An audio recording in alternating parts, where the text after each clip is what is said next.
நோக்கி யாகசாலையில இந்த மகாச்சாரியர்களால் தொடர்ந்து யாகம் வளர்த்து அந்த புனித நீரை கடலூர் மாவட்டம் சிதம்பரம் வட்டம் கிள்ளை தைக்கால் மோழி முடங்கில் அமைந்துள்ள அருள்மிகு ஸ்ரீ பாலமுருகன் ஆலயத்தின் அஷ்டபந்தன மகா கும்பாபிஷேகம் வழக்கறிஞர் திரு கிள்ளை ரவீந்திரன் அவர்கள் ஏற்பாட்டில் சிறப்பாக நடைபெற்றது. இந்நிகழ்வில் MRK கல்வி குழுமத்தின் நிறுவனரும் மாவட்ட கழக பொருளாளர் திரு MRK P கதிரவன் அவர்கள் கலந்து கொண்டார். யாக கால பூஜைகள் வெகு விமர்சையாக நடைபெற்றது. ஏராளமான பொதுமக்கள் கலந்து கொண்டனர். விமான கலசத்திற்கு புனித நீரால் பல்லாயிரக்கணக்கான மக்கள் மத்தியில் மிகவும் பிரம்மாண்டமாக கும்பாபிஷேகம் நடைபெற்றது. பின்பு ஆலயத்தில் அமைந்துள்ள அருள்மிகு ஸ்ரீ பாலமுருகன் சிலைக்கு புனித நீரால் கும்பாபிஷேகம் நடைபெற்றது. பல்லாயிரக்கணக்கான பக்தர்கள் கலந்து கொண்டு சுவாமி தரிசனம் செய்தனர்.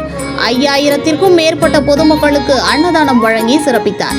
திமுக தலைமை செயற்குழு உறுப்பினர், கிள்ளை பேரூராட்சி மன்ற துணைத் தலைவர், பேரூர் கழக செயலாளர், வழக்கறிஞர் திரு கிள்ளை ரவீந்திரன் அவர்கள் இரவு விஜய் டிவி சங்கமம், புகழ் கழுத்து கார்த்தி மற்றும் இணையதள புகழ் கரகாட்டம் பரமேஸ்வரி மற்றும் மகிழ் ரிதம்ஸ் கலைக்குழுவினரின் நாட்டுப்புற மக்கள் இசை பல்சுவை கலை நிகழ்ச்சி சிறப்பாக நடைபெற்றது. பல்வேறு கிராம பொதுமக்கள் கலந்து கொண்டு நிகழ்ச்சியை கண்டுகளித்தனர்.